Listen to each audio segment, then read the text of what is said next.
It's about video games. Paul, Rhett, and James. Here we are. We're back again Monday evening, talking about video games.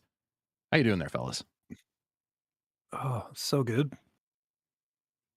The best. The best. You almost choked on that. So good, James. I don't know if I believe it. Oh,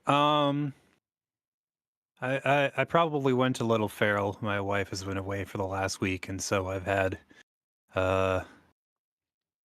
not as much in the way of like civilized company. Just me and the cats generally. So, you know.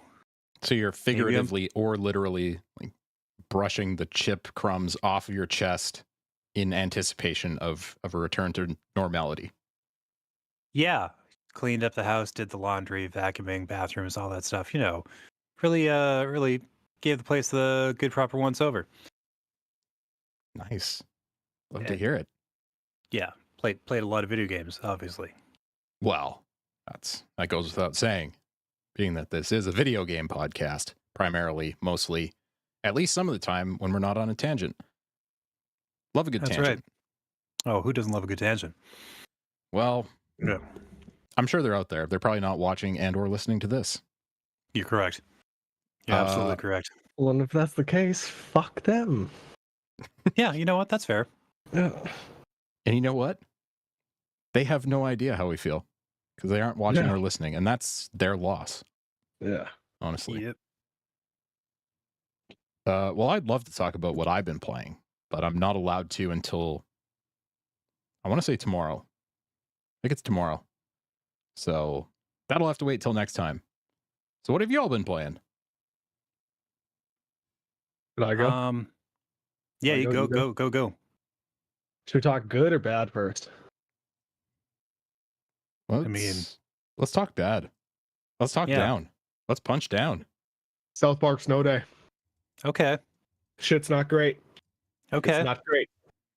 Now, what I will say is that if you're a fan of South Park, it's still Matt and Trey writing and voicing the game. So I think that there's a lot to like there. I did find myself, if not chuckling, laughing, at least smiling throughout the 5 to 6 hour campaign. Yeah, you know, again, if you're a fan of their humor, then yeah, I think you'll find the game funny enough. But that is really the only comparison that you can make with this game to the last two. And I think that what this boils down to is that for the third time in 3 games, South Park Studios has chosen a different developer to head this project. This one's made by a studio named Question. Okay. And I have to question the motives behind this game. It certainly seems like it's going to end up just being like a cash grab, one of these like cheap multiplayer cash grab type games. The first two were like nuanced, well developed, engaging, smart RPGs, you know, that looked like South Park, sounded like South Park. It really felt like you were playing an episode of the show, a 30, 40, 50 hour episode of the show. Whereas with Snowday, instead of coming up with like a variation on the like turn-based like gridlock style system that they had in the first 2 games, now as you can see in the footage, it's basically like an arena capture the flag style game, or maybe not capture the flag, but like King of the Hill style game where you are in a small map, a small like battlefield, let's say, and there'll be enemies peppered all around it, and you're basically just running from spot to spot, knocking kids out with a shallow number of weapons and abilities that never really grows beyond what you learn in the first few minutes of the game. So like it does use this like card system where you pick up cards throughout the levels and they add to your abilities or your weapons or whatever. But I found that the vast majority of them were not necessary to get through the game, even on the hardest difficulty. You'll find a few cards that work for you, and you'll be looking for those cards for the rest of the game. At least that's what I did. And it didn't seem to matter if I was upgrading those or if I was looking for better stuff. It all really felt the same from start to finish as far as difficulty is concerned. The other problem is that every single fight, it really just boils down to spamming the same move over and over again. You run into a group of enemies, mash your attack button, maybe hit like a buff here and there to revitalize your team. But other than that, it's very, very samey all throughout. And yeah, going from, again, the previous two games that felt like character development was really important to advancing, and if not for just the fact that if you didn't look for upgrades and fine-tune your characters, the game got really difficult at points. Like, there were a lot of fights where you couldn't advance unless you actually put some strategy into them. Whereas with this game, it's basically just run around, mash your attack, move on to the next spot. And yeah, I mean, coming from the last two games, which I loved, this one's a pretty big letdown, to be honest. Pretty big letdown. It also looks horrible. Yeah. I don't know about the fucking change to 3D. Again, obviously that's to accommodate this new battle system, but I don't know, the whole time playing it, which again isn't very long, there's 5 chapters, they take about an hour-ish a piece to finish. The entire time I was just like, God damn it, I would have loved a proper sequel to the first 2 games. But here we are. They couldn't even get a decent pun into the title. Yeah. No, it's not great, man. It's really not great. Well, bummer. Sorry you had to endure this. Press X scale, definitely a less than 7. Ugh. Yeah. It's somewhat more enjoyable if you play it with people. You can have 4 people in your party. But one thing that I did actually praise the game for was that your AI companions are more intelligent than you would think they would be. They heal themselves, they go revive other people, they actually like land their attacks. So I mean, you can play the game solo, and you won't be at a disadvantage if you do. But obviously, a game like this, you're gonna have more fun with friends. As any game, any 4-player co-op game that you can blast through the campaign with people. So you're saying it has better AI than Starfield? Almost certainly. Almost certainly, yeah. From the very first mission, I was thinking to myself, you know what? For as like lackluster as a lot of this game is, the AI companions are actually a lot better than you find in a lot of these games. Fun fact, there's apparently still over 200 devs working on Starfield. Well, Starfield? Yeah, I saw they just released a big update recently with like page after page after page of patch notes. Things that should have been in the first release.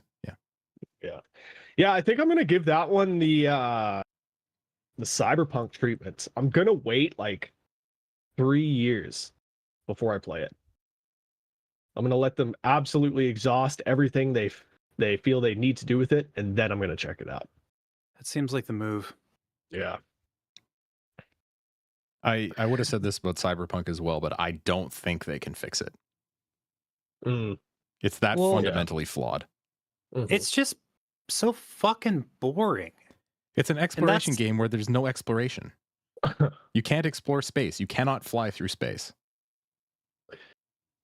I love how much this podcast has ripped that game over the past 6 months. It seems like every couple weeks or so we land back on Starfield just to bury it a little bit further. And I love it. an amazing video of like people were having a really great time with Starfield, and you know what they had to do? They had to mod the holy shit out of it. Oh, I bet. They had to access console commands and being able to just like randomly change the size of characters and spawn in 30 or 40 people at once and like, you know, like break the economy and like turn clipping off and stuff like that. They had to like rip the guts out and fucking get right into the rib cage of this fucking thing in order to have, you know, any sort of like really agreeable, fast-paced, fun time. Yeah, it's sad. I mean, the combat gameplay is the best thing about it, and it's not great. Well, it just like none of the weapons feel like they fucking have a lot of impact. It's like ship shields on human beings where they just sort of absorb the blows and then enough structural damage is done and they kind of Well, you know, that's how, I mean, Skyrim for sure felt, and that's even how Fallout 4 felt. But you know what made Fallout 4's combat, and 3 for that matter, feel so good? Was the fucking VAT system. And if there's Yeah. any game that VATs would actually apply to, it would be fucking Starfield. So I don't care if people are just like, oh yeah, this just makes it feel more like Fallout. That, at this point, that's a good thing. Update the game, put VATs into it, and I think a lot more people would get on board with it. Bring back the gore. Yes. Like, Yes, I want to see exactly. heads exploding in space in low gravity. Yeah. Like, that would be a good time. It'd be a better time, that's for sure. Yeah. basically they took out all the things that let players like fuck around and boundary break and like have a good time, and they're like, hey, nobody's playing this for some reason. Yeah. Yeah. Yeah. I Anyways. wonder why. Jesus, we just spent like 5-10 minutes talking about how much Fallout can eat my balls, and like, Jesus, we know, man, we've been there. We've litigated this. Yeah, its fate is sealed. Yeah. As far as I'm concerned. But I can't wait for Rhett to play it 3 years down the road. I'll be And sure to give you my thoughts. I think it's going to be a Fallout 76 situation, which is still shit the last time I played it. Yeah. But anyway, Yeah. let's Garbage digress in, from garbage that out. and see what you've been playing there, James. Well, I did put some work into Princess Peach Showtime. Ooh, hey. Yep. And that's a weird one because like tonally and mostly mechanically, it feels like a game made for younger kids. Right? Like there's not much of a story happening. You're just, oh, let's go to the theater. Uh-oh, the theater's been taken over by a bunch of sour grapes. Not a metaphor. We have to, you know, beat the pants off these fucking losers and get the show on the road. That's it. That's the story. I don't know. And like it's all like sparkling and sparkly gems and stuff like that. And all the like there's a lot of different mechanical systems, but they're all pretty basic. Except for the baking sections. I hate the baking sections. I hate the baking sections so much. I haven't looked at any reviews. I'm terrified to find out. I don't want to look online and be like, hey, so every single part of this is a baby game for babies, and anybody who had any trouble with it needs to just walk into the ocean forever. And I'm like, okay, but that baking mini game was complete bullshit, and I feel like there was a different dev team doing that one as opposed to all the others, where it's like all the other ones, it's like, we haha, have fun, let's do the thing. Uh-oh, you win, yay. Well, then that one's like, well, you weren't perfect, so you can go fuck yourself. Are you ready to do this 9 more times? That's good. I think I found Yeah. video of the aforementioned Peach's patisserie. Yeah, it's just some ham-fisted bullshit. Everything else is fine. Like it's a fine game. You know, you run around the cool little bespoke stages and find your little collectibles and go on your little quests and do your frustrating but not as frustrating boss fights. It's fine. It's just the baking sections suck dick, and I you know I just don't understand it, because this is supposed to be made for a younger audience, which, fair, probably, right? Then why would you include that horseshit about making cookies? Why would you punish us so? I don't understand. I did eventually get through them, right? It just sucked. Man, it sucked so much more than the rest of the game. It felt genuinely out of place. So what's we're looking at video of this right now, but Okay. tell me more about the mechanics. Is this like Overcooked or No. Okay. So basically the game, the ones that I had the most trouble with, there was a specific one in the second baking stage where you have to all the dudes, the stages of little dudes, I don't remember what they're called, it doesn't fucking matter. They've been turned into like candy zombies. And they're like, we're gonna invade, we're gonna knock over the barriers and come kick your ass if you don't feed us cookies fast enough. Right? Very simple premise. So basically, you get them coming in from these barriers to try to fuck up your whole day, and you have to like mash the button to make cookies as fast as you can. Too fast though, you burn the batch, and then you're fucked, and you have to start all over again. And the guys are steadily breaking the barriers down as you're doing this, and all of this, like everything I've just described, can go from start to fail state in about, God, I want to say 26 seconds, maybe 30. So again, it's very doable. It took me like, I don't know, like 10 tries to luck my way into like the right set of circumstances. And I'm a little scrubby. I know this about myself, but compared to every other part of the game, it was weird, man. It was weird.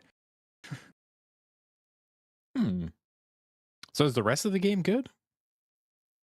It's fine. All right.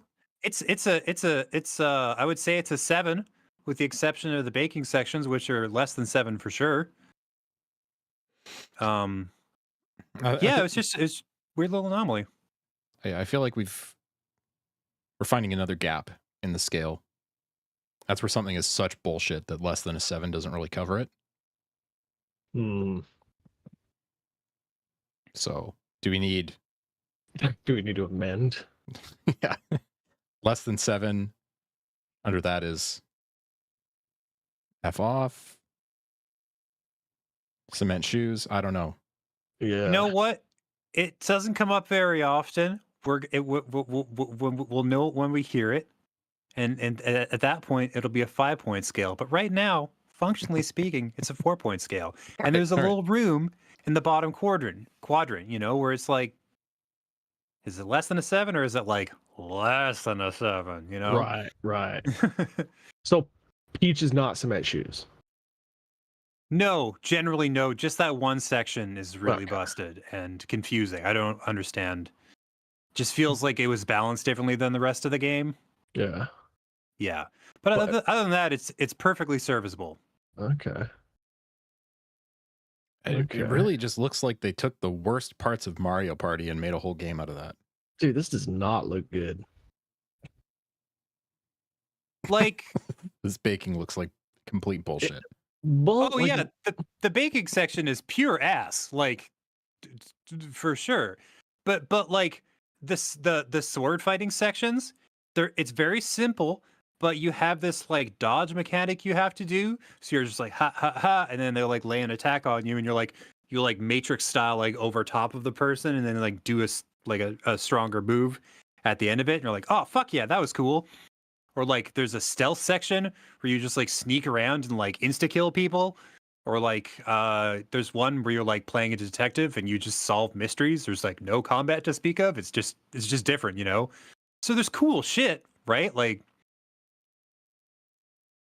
1 or 2 sucky spots. And the bosses are The bosses are kind of bunk because you don't have access to any of your powers. You're just like playing regular Peach, who's like kind of bullshit.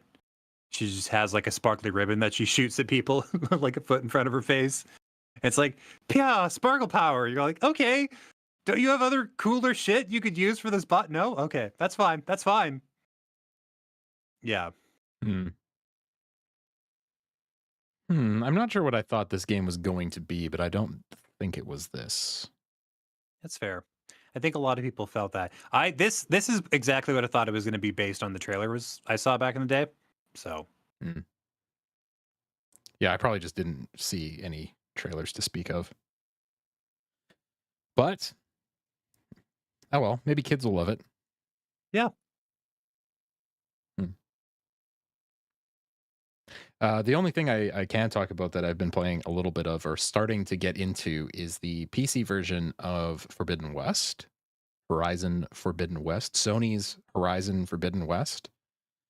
Which can be scary. Sometimes those PC ports, not good, as James pointed out to me before the cast. This one runs great. Really good. Wow. 0 issues. That's surprising. Yeah, I mean the menus are well designed. They work good with console, a controller or a keyboard and mouse. Lots of different settings you can play around with. You can see what the settings are doing right away. It's very competent, and it runs pretty well on just about anything. Like you don't have to have a super strong machine to have a decent time with it. And the game's gorgeous, just stunning. As And it I was. remember I remember the first one I reviewed the PC port of. The review had to be delayed because before it came out, it like just did not run. Yikes! It was crazy. I wonder who did that port. Yeah. It's a good question. But anyways, gonna keep playing through. Hopefully gonna get to the DLC because I never played the DLC for Forbidden West. I think that was supposed to be pretty good. Burning Shores, I want to say. Nice. But yeah, not a lot to comment on, but you can do all the stuff you'd want to do on a PC. Go ultra wide mode. PC things. But it's a good game. As far as open world games go, I talked about this quite a bit when the original came out and reviewed that one. But so often in an open world game, the side stuff that you end up doing just has 0 meaning. You know, talk to this person, go get this thing, quest is over.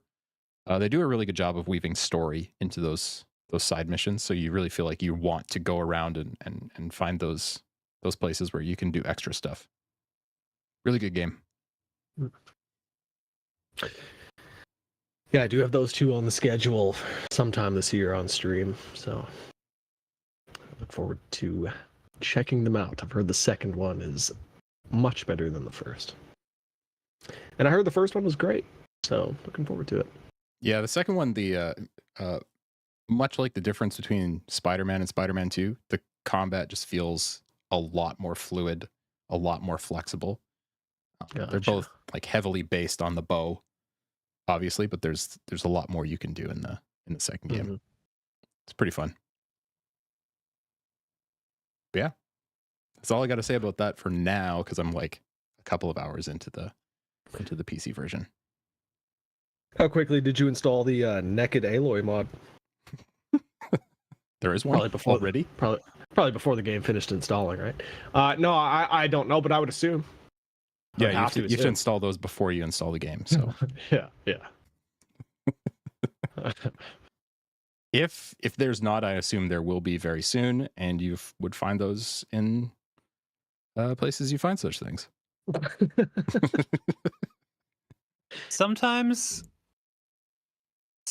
those feel really distracting because I can't stop thinking about like, oh my god, I wouldn't want to be naked in this circumstance.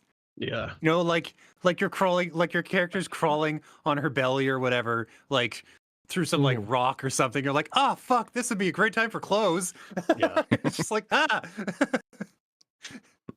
But like a fighting game or a wrestling game or something, yeah, by all means, go, like, you know, fully buff, right? Go for it. But like, sliding down a hill, she's just like, ah. Yeah. Yeah, rock shrapnel flying all over the place. Yeah, Yeah. this is not functional. Or like Tomb Raider games where she gets all battle damaged and shit because she's like busy getting the crap kicked out of her. You're like, this Yeah. seems like a bad day. That's like the number one thing I remember from those Tomb Raider games is just how, the most recent ones anyway, just how devastating the death animations were. If you fell into a river, Oh, dude. Have I mentioned that I've been playing that series on stream? no. So all three of them, yeah. Which So one we're are you on on? Shadow right now, and I think tonight we're at basically the end of Shadow, so we're about to finish the entire trilogy. And yeah, there's been a few death animations where it's just like, oh man, this girl gets annihilated. It's bad, Yeah, but crazy how well those games hold up. yeah. Like even the first one from 2014, 15, 13 actually maybe. It runs and plays just as well as a lot of games that come out today do. It's actually pretty impressive what Crystal Dynamics did with that series. Yeah, that second one especially is just fantastic. See, and I feel like they have progressively gotten better. 2's better than 1, and I think 3's better than 2. Really? 3 they really went for this like Rambo-esque experience where you're like covering yourself in mud and you're blending in with like bushes and rocks and you're like popping out of them to strangle dudes, or like you're attacking from treetops, and like yeah, it feels like I'm playing through fucking Rambo in that one. It's sweet. I love it. So maybe go back and play that one again, because I remember not liking the third one as much as the second one. Oh man, it's really, really good. One thing though, and Paul has complained about this before in games, I think we all have. I cannot stand the fact that from game to game she loses all of her upgrades. Like, we see her swimming right now. In the second game, she gets this thing that allows her to breathe underwater. Why does she not have that in the third game? Why would she not bring that with her? Well, There's a lot of swimming in the third game. Look, yeah, you get attacked by eels and shit. well, she went home for a few minutes and Yeah, put all that stuff in the museum and right. And then pieced. Yeah. So yeah, wearing nothing but a tank top and cargo pants with no cargo in them. Oh yeah, 100%. Yeah, couldn't 100%. take anything with her, so Yeah. But no, those are great games, and you can find them for like dirt cheap. I think I got the entire trilogy for a total of like $20, maybe. It looks awesome. Yeah, it's very, very good. Oh, and if you're playing on like PS5 or Xbox, the Series X, they all run at a smooth 60 frames. Which is, I mean, yeah, we're back into the bad place with that kind of stuff where it's like, maybe you get a 60 frames mode. Mm-hmm. Or Yeah. maybe you get Dragon's Dogma 2 that runs at a solid 34 frames a second. Yeah. Not 30, but 34, just so it's a little bit juddery stuttery. And that will gouge you for every penny you've earned in the past 6 months. That's been a very interesting back and forth to watch, because you'll get people being like, I can't believe Capcom would do this, and then the counterpoint being, they've been doing this with their games for like 6 years. And then somebody's like, well, why would they make you pay for all this shit? And then somebody else is like, well, you can get all access to all these things in the first few hours of gameplay. And then, most recently, I heard a counterpoint saying that like, oh, the prices are so much higher than they really need to be, and it all just feels like price gouging bullshit. Like somebody pointed out that if you're putting these kinds of extensive microtransactions in your game, there's a good chance that you're going to design the game in such a way that it sort of pushes a certain subset of players towards them. And then counterpoint is that Dragon's Dogma games, is my understanding, is that they are real shit kickers, and that they're just generally quite mean to their player base. And this feels like a +2 credit card for the people who like got into the game and were like, oh no, I can't do this. I can't do this. I can't do any of this. But they don't want to quit, so they go to the the storefront. I mean, I've got a bone to pick with anybody who had that as their clickbait title of all these microtransactions that you must have to recreate your character, right. And that's obviously not the case. But about this game being a little bit more H-core than some people might be used to. I was reading earlier that apparently there's some mechanic called the Dragon's Plague. Yes. Where you have to pay attention to what your pawns, your little buddies are up to, because you might go to bed and wake up with every NPC in the world dead. Like, including quest givers. So, like, whoa. Yeah, it's like it just kills a whole town of people, right? Yeah. Like, you go to bed and they in the night they were running around doing the murder. But like including story critical quest givers, like you cannot progress if this happens. I think that's amazing. It is really cool that they're like, you know, pay attention to the shit we've been doing in this game, or we're gonna punish you. And it's all autosave. There's no save files. Which is amazing. I mean, talk about ultimate role playing. Yeah. It's like they saw what FromSoft and Baldur's Gate were like doing to harm and traumatize their players, and said, hold up, we got you guys. Yeah. We're gonna no, we're gonna change the game a little bit here.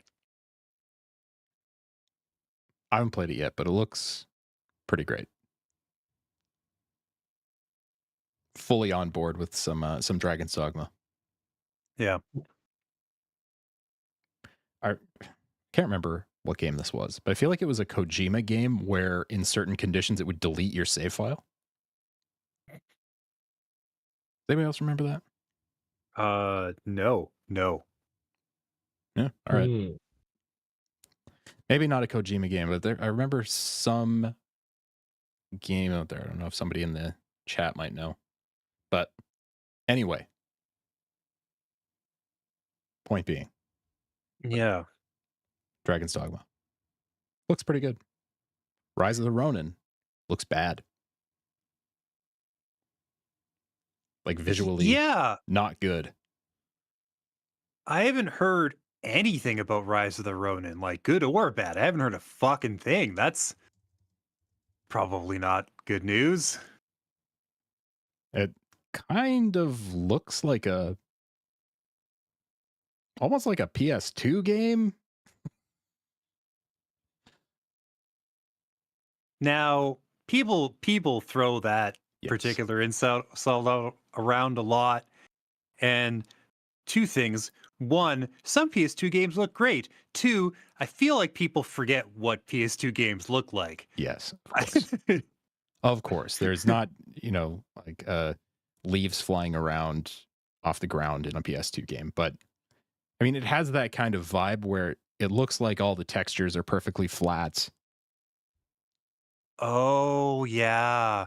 It's like even if you have all this processing power, if you don't know how to, like, build the stage so it looks lived in and looks, like genuine, then, like, that, I'll tell you what makes something look like a PS2 game is when it's, like, big, empty stages or, like, just, like, very boring. You know what I mean? Where it's just, like, it's a corridor.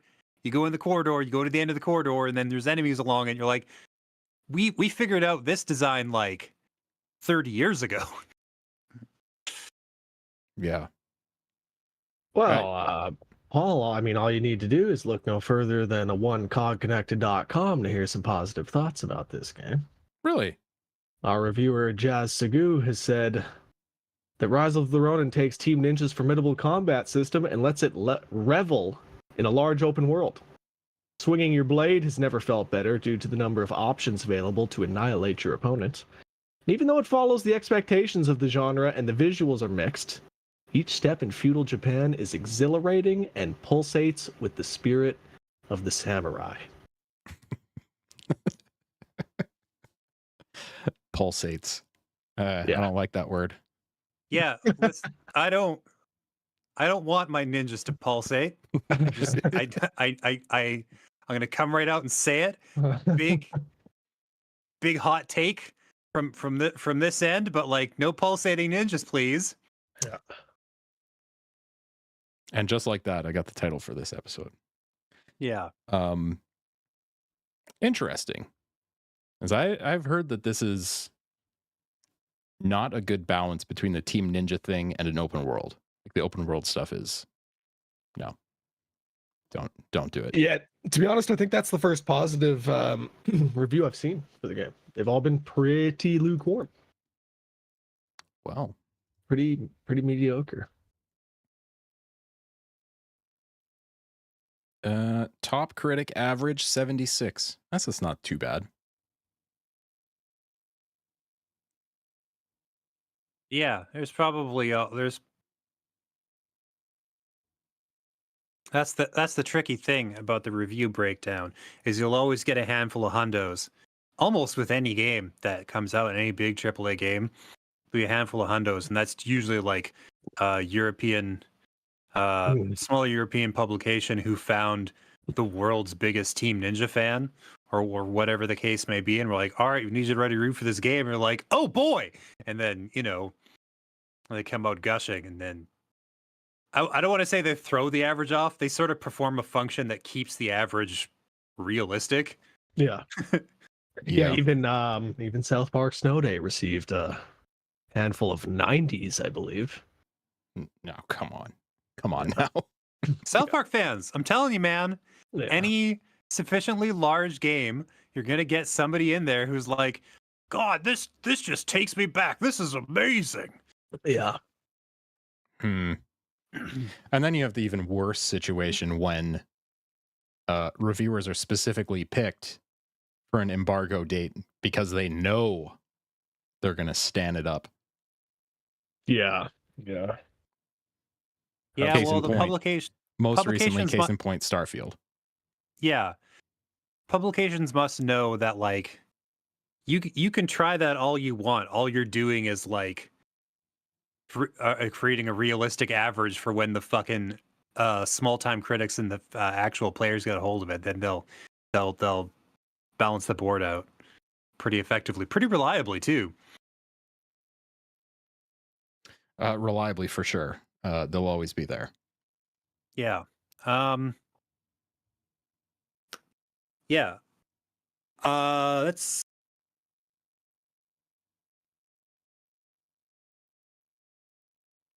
I think that's Hold about, on, James is rebooting here.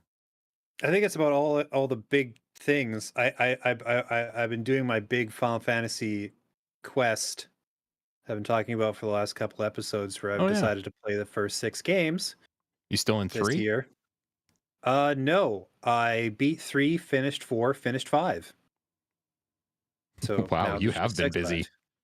Yeah, well, see, 4 I was expecting to give me a lot of trouble because I had this. I was operating under a falsehood, a misapprehension, because I remembered Final Fantasy IV, or at least the DS version, had some form of level scaling. So bad guys would get stronger with you. This is not the case. And as soon as I found this out, I was like, oh, well, then my entire strategy for the 4th game is a little different now. Also, a cool thing I discovered when I was playing 4 is that all 6 of those games have a boost menu where they will let you turn experience, skill, and sometimes ability points up to 4 times their usual rate, which just means that you're grinding a quarter as much as you normally would playing the original version of the game. So if you're like, well, I don't really want to spend 40 hours playing this, I want to spend 15 or 20 hours playing this, then that's perfect. And I sort of turned that on for 4, 5, and 6 because, like, while we're young, right? Like, Yeah. And yeah, that totally changed the tenor of 4. Suddenly I was crushing it. I was kicking ass because I was able to grind properly and I was able to do so without being punished. And like uh yeah, really made it happen. There was some tough spots there. There was a couple of fights that really almost got the better of me, but I made it happen. And 5 is a job system. So my real goal in 5 is to max out every job and then I guess beat the game after. And So what did you think of 4? I'd never finished it before. I find it fascinating. It's I don't I forget about this, and I forgot about this until I was playing through them again. But like, they really love introducing and killing characters in those old games. Yes. God, they're hot for that shit. I know in 3 they were like every region you went to, there was like, here's another character that we have to kill off just so we can really up the stakes. And then 4 they were like really big on killing people, and then 5 there was like an old team of like crystal warriors of light, because like you're the new guys, and then there's some guys from 30 years ago, and they ice every single one of them. And like, and I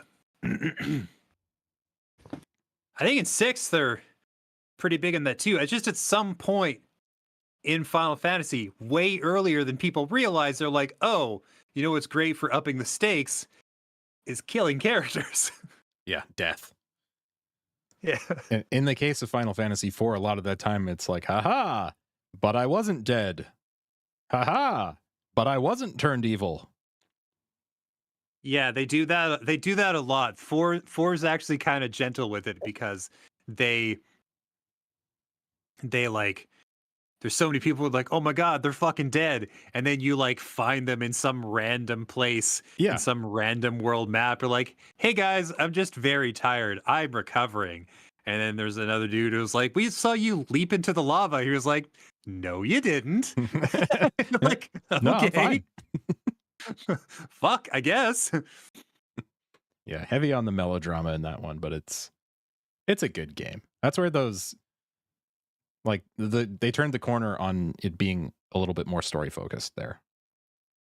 It's really fascinating playing through them in sequence like this, because you get to watch their capacity for like storytelling and like dramatic tension get better and better with every iteration, because those little sprites are not particularly expressive, so they have to do some wild shit to like communicate these story beats. And by the time you get to 6, they've got it down to a fucking science. They're very good at that shit. Yeah. Well, cool. Yeah. Yeah, I wanted to play through all these, but just don't have the time. So I just went with 6 because I know that's my favorite one. Yeah, once I figured out a strategy where you can do the boost and you can turn the encounters off. The first 3 games probably took me like 10 hours each. Mm-hmm. And then 4 was closer to 16 or 17. And then 5 was probably closer to 30 just because I wanted to max all the jobs out. Yeah. Cool. Yeah. Rhett, I feel like you've been playing something else. Outlast Trials. Let's talk about Outlast Trials. Yeah, it's cool. It's cool. It's on the flip side of South Park Snowday, it's a up to 4 player cooperative game that's done right, I think. Did y'all ever play Outlast 1 or 2? A little bit. So it feels similar in the sense that you don't really have weapons, like you're not attacking the enemies that come at you. But it's obviously a lot different. It's more of a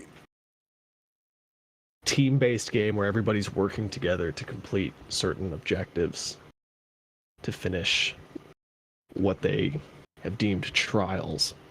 You basically wake up in this like or I should say you're like reborn, and you wake up in essentially what comes across as a prison. And you are put through a series of trials to become reborn. And yeah, at times it feels a lot like you're playing through like a Saw movie, something like that. Very, very much an M-rated game. I was not expecting as much sexual innuendo as you come across in this game, but it's jam-packed with that sort of stuff. Yeah. Gory. Sexy. Ooh. Good. Ooh. It's good. Yeah. I don't know. I'm actually like surprised at how much I've been enjoying it. It's very interesting. The first couple of Outlast games were very much more horror experiences, no? Yeah, and I mean this one is too. I mean, or at least that's what they're going for. But I think just from the premise of playing with other players, it's going to be less scary. Yeah, for most people, you know. Outlast definitely, at least the first two, thrived in the fact that you were alone in these dilapidated like hospitals or like psych wards, you know, stuff like that. Mm-hmm.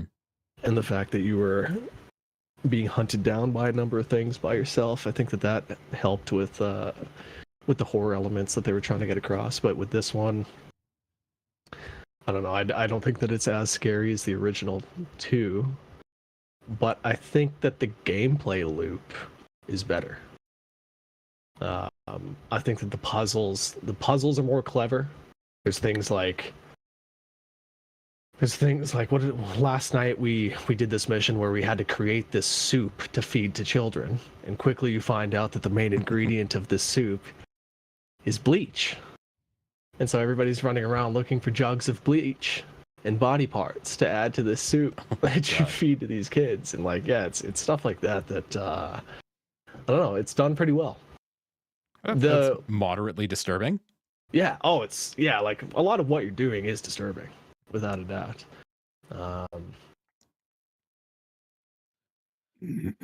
Cool. I think that it looks pretty fun. It is pretty fun. Yeah. I think that, you know, obviously a lot of people nowadays are probably going to be pretty desensitized to this sort of stuff, but yeah, like for the majority of the time, what you're doing is pretty disturbing. The one thing that stuck out to me immediately was that the game actually like looks great. Fantastic visuals. Mm-hmm. Especially coming from South Park Snowday. Or even the first two games. Like it looks a lot better than the first two games does. Mm-hmm. It looks better than South Park Snowday. You don't say. Well, yeah. Yeah. So no, I'm enjoying it. What's the setup for this if you're playing by yourself? Is there matchmaking or? Yeah, you can matchmake. You can certainly do missions solo. And there is like a level of scaling that takes place as well. Mm-hmm. So like there's this one trial, for example, that you have to basically get this guy from point A to point B and then execute him. The way you execute him is once you get him into this spot, you start to electrocute him, and you're holding down this switch that starts like a percentage meter that goes from 0 to 100. If you have 4 people in there, that percentage meter goes by quite slow, but if you're on your own, it goes up pretty quick. So it does stuff like that to scale. So if you are on your own, you're definitely not, you know, fucked. But I would say without a doubt, the game definitely benefits from playing with at least one other person. Being in here with a team of people is really where a lot of the fun comes from, especially because they have this upgrade system called like rigs. Each person can have one rig that gives them a bonus. Like there's like the health rig that's, you know, obviously makes you a support character for the team. Or I've been using this one that's the X-ray rig that allows me to see through walls, see enemies through walls, see objectives through walls, etc., etc. going into a mission with 4 players that each have a different rig is really nice. Hmm. It really adds to like the level of strategy. Yeah.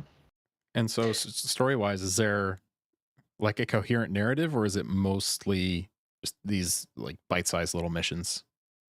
Bite-sized little missions for sure. I mean, yeah, there is like an overarching, like I said, like you're trying to essentially become reborn and get out of this prison that you're in. Oh, okay. But I mean, as far as like, you know, is there a story like there is in The Last of Us or a fucking God of War? No, no. That's fine. There doesn't need to be. There doesn't need to be exactly. Like definitely less of a story than there is in the first 2 Outlast games. But yeah, again, like you said, there really doesn't need to be. It's not really what it's about. There's like weekly trials that they do as well, because obviously it's supposed to be like an ongoing live service kind of thing. So there are weekly trials to keep you coming back, and as you complete trials, you are earning upgrades and cash to purchase stuff for your room or your cell, whatever you want to call it. Character customization and whatnot. Yeah. So, you know, there's it keeps you coming back for more if you like that sort of stuff. It's nice. So I was concerned, like when I first got into the game, I'm like, well, so once you finish these trials, why would I ever want to go through them again? But they do a decent enough job to make you want to check things out a second, third, fourth time. If it gets some traction, hopefully they'll keep adding to it, like the Hitman franchise, for example. Where they just keep adding shit forever. Yeah, it'll live and die on whether they're routinely adding new trials. It's really all it comes down to. If they can keep coming up with puzzles as clever as the ones that they've added to the game at launch, then I could see myself playing this for a long time. A nice twist on the 4-player co-op genre. Yeah, it's cool. Usually it's either that asymmetrical adversarial, but not so much this kind of cooperative thing. In a way, it's a little bit more interesting than your standard Left 4 Dead shoot everything, Call of Duty zombies mode kind of thing. Oh, absolutely. Yeah, in this game you're actively trying your best to avoid threats. Yeah. You do not want to run into anybody, because if you do, you're essentially helpless. There are a couple things you can do to to at least defend yourself for a minute or so, but you're never like damaging enemies, you're never killing enemies. You're only slowing them down and giving yourself a chance to escape. Cool. Yeah, it's pretty creepy. A lot of fun lines that you'll come across. A lot of fun dialogue that you'll come across from your enemies. Yeah. Yeah, even just watching this video that we're watching, a lot of the subtitles are popping up. I'm like, okay. All right. Yeah, it's good stuff. Cool. What else? Or is that it? I feel like we talked about quite a few things. Yeah. We did talk about quite a few things. How about in the news, James? What's been going on out there?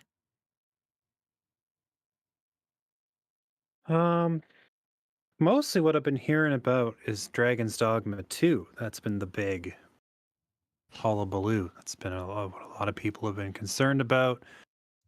Been the big. I heard from the director or from the team leader for Baldur's Gate 3 that there's going to be no DLC, no expansions, no nothing. They're done with the game, and they're done with D&D. I think their next project is going to be under a different system, which I understand. It's Wizards of the Coast are another company of a certain size, meaning they're constantly engaged in various kinds of fuckery.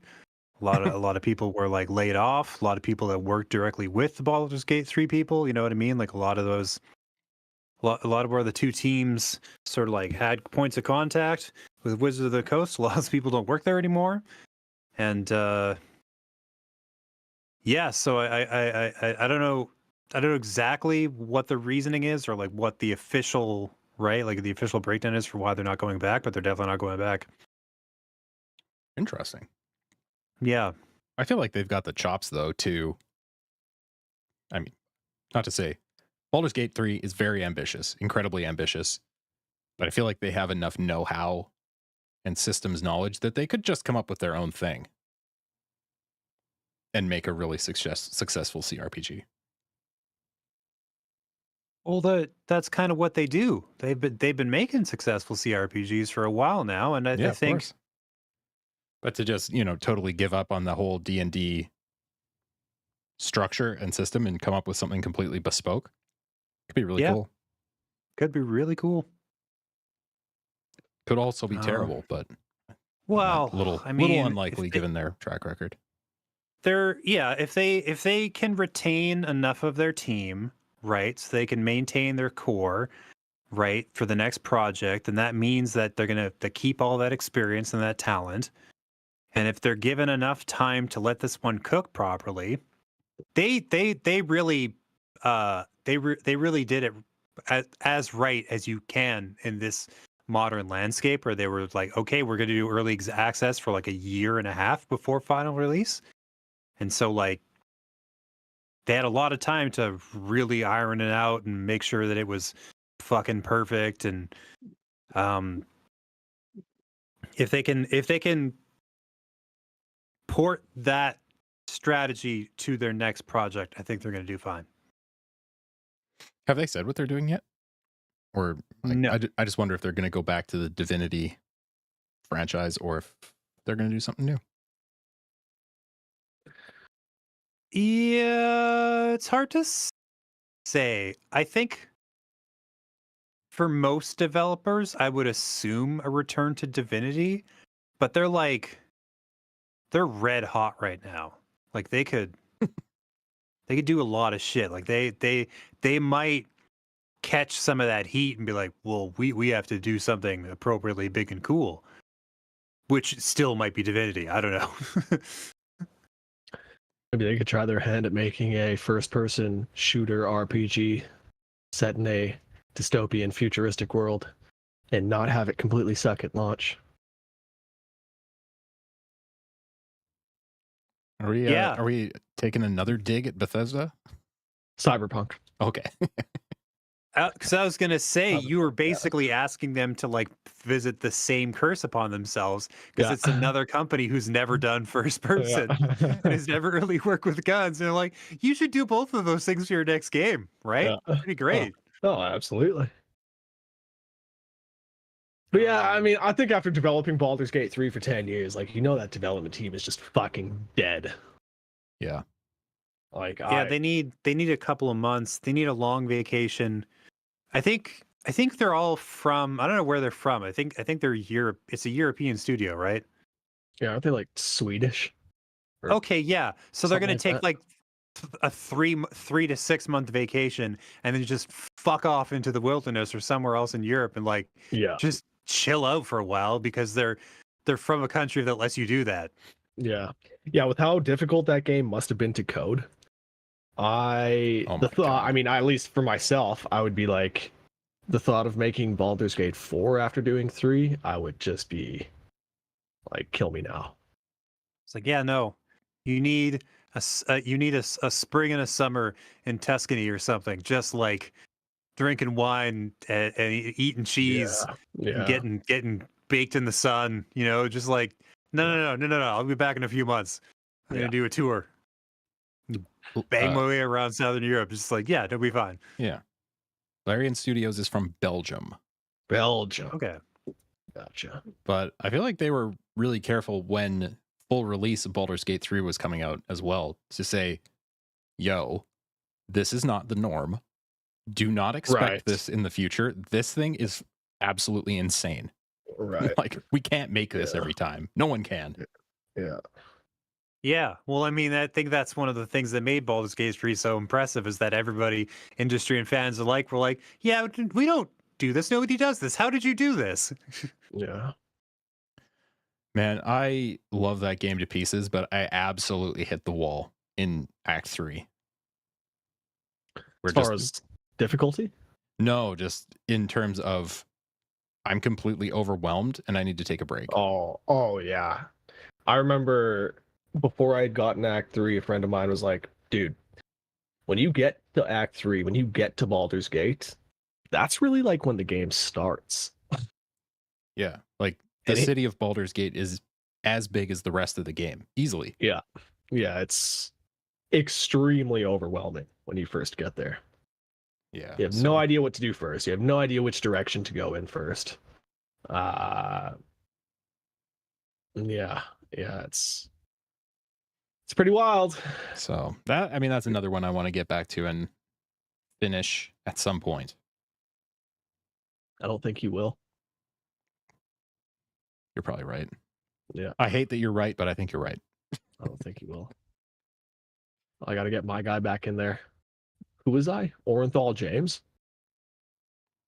What's that? Who was my character when we were playing together during your 24-hour stream? Javarius Sanduskius. Jesus, really, buddy? Oh yeah, okay. So we need to get Javarius back out there. I'll help you get through. God damn. Holy shit. Slightly on the nose, maybe. I don't know. Oh, that's Deep cut fun. for all the true fans out there. Yeah, that's fun stuff. Yeah, that was a good time. That was a good time. Yeah. We got surprisingly deep into that game in like 6 hours. Yeah. Had no idea Good we times. skipped that much, but hell, Yeah. it was like 5 a.m. So what are you gonna do? Mm-hmm. Oh yeah. Anything else there, fellers? I've seen that there's been some rumblings, a couple Yep. reports have been coming out saying that apparently Grand Theft Auto 6 is not going to run at 60 frames on PS5 Pro. Ooh, really? Yeah. There's Wow. been like some like industry tech experts or something that have come out and said, yeah, GTA 6 is going to be 30 FPS on PS5 Oh, Pro. sorry. So some jackoffs that are not part of the dev team? Oh, no. Well, why would that ever come out from the dev team? Why would the dev Well, team like, announce that? it's just, I'm sorry, but anytime the news comes out, it's like, oh, an industry analyst. I'm like, a Yeah. professional armchair asshole. Yeah, Well, okay, yeah. great. I'm very invested in your opinion. Well, fair enough. I've just been listening to these guys talk about the Switch Pro or the Super Switch for like 5 fucking years. Yeah, that's fair. Guess what, James? One of these times they're gonna be right. Yeah. Broken clock for sure. Yeah, I But, mean, well, like- the more I think about that GTA 6 thing, it makes some amount of sense. Is the I would whatever specs Yeah. leaked for the PS5 Pro, basically the GPU is a lot better, obviously, Okay. but the CPU is not a significant upgrade from the regular PS5.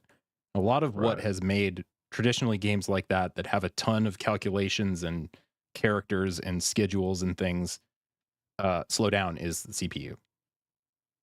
Right. So if they're trying to be incredibly, incredibly ambitious, it could make sense. Did these leak specs mention anything about an upgraded SSD? I don't remember anything about an SSD in the specs. No. It was mostly Okay. the GPU is beast mode, Yeah. and there's some tech in there for like a PlayStation specific resolution scaling, like Yeah. DLSS, but specifically on a PS5. Well, all I know is that a lot of these console players, if a Series X Pro comes out or whatever, and a PS5 Pro comes out, which all signs point to they will before GTA 6 comes out, a lot of people are going to be like, this is why I'm upgrading. Yeah. Is to play GTA 6 in Yeah. the best Totally. possible state I can play it in. And if it's not running at 60 frames, man, that's not good. We'll see. I mean, if anyone can do it, it's probably Rockstar with infinite resources. Right. Yeah. I don't think they've ever programmed a bad game. or a Yeah. poorly optimized game. Like GTA 5 ran on a PS3. Yeah. It's kind of insane. Yeah. It was pretty good. Oh yeah. And it ran great Yeah. on multiple generations of consoles after that. All for I full price. think people will be shocked what they can do based on the fact that they're not trying to make a version of the game for PS4 or Xbox One or any, you know what I mean? Like if they dedicate themselves to being like, if it's coming out for hardware that's this strong and nothing else, then there's like Yeah. a chance they can hack it at 60 frames, but like it's pretty ambitious. But like Yeah. I don't know, maybe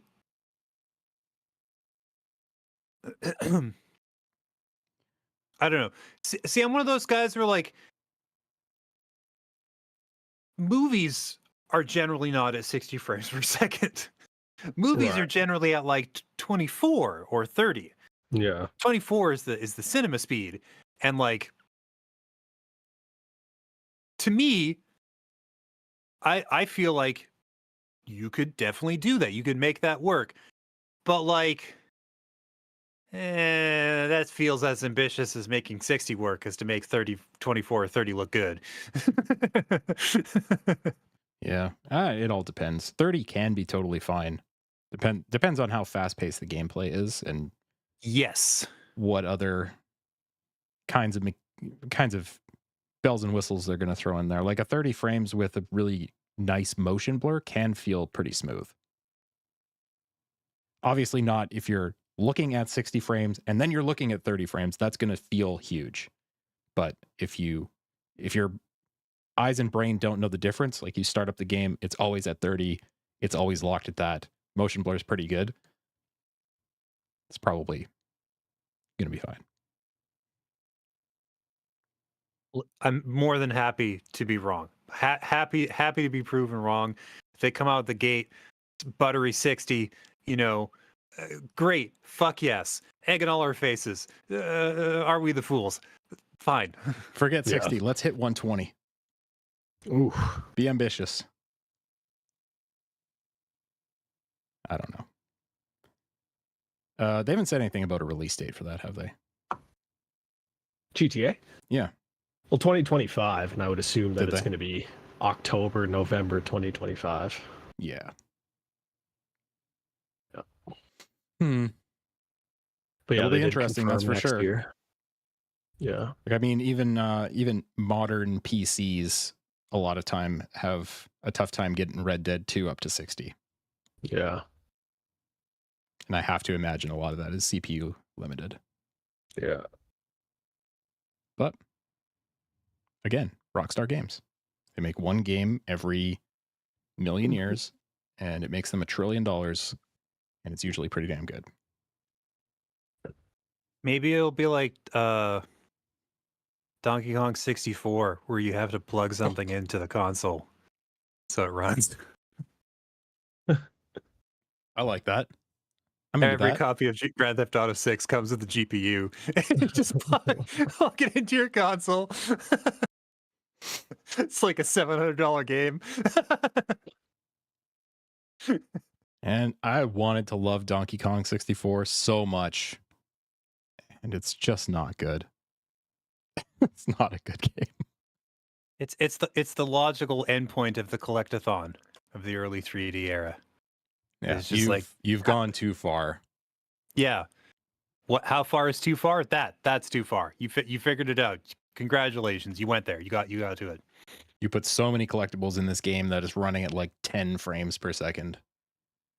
Even if you've got the thing plugged into the top of the console. Yeah. Anyway. I think that's probably going to about do it for this podcast. What do you think, guys? I think we can call it Say there so. for SoundCloud. Mm-hmm. All right. Well, it's been fun. Thanks everybody for watching and or listening. Now or later. We don't care when. Just make sure you're doing it multiple times on multiple platforms, hitting 5 stars every single time. Sure, yeah. thumbs up, hearts, likes, comments, 5 stars, all those things. We love it. And it's quite helpful, actually. So we thank you for that. And we'll be back in a week or so. Talk about more games. Talk about whatever I've been playing and whatever these guys have been playing at that point. So we hope you'll join us for that. In the meantime, have a good one out there, everybody. Press X to podcast. Saying see you later.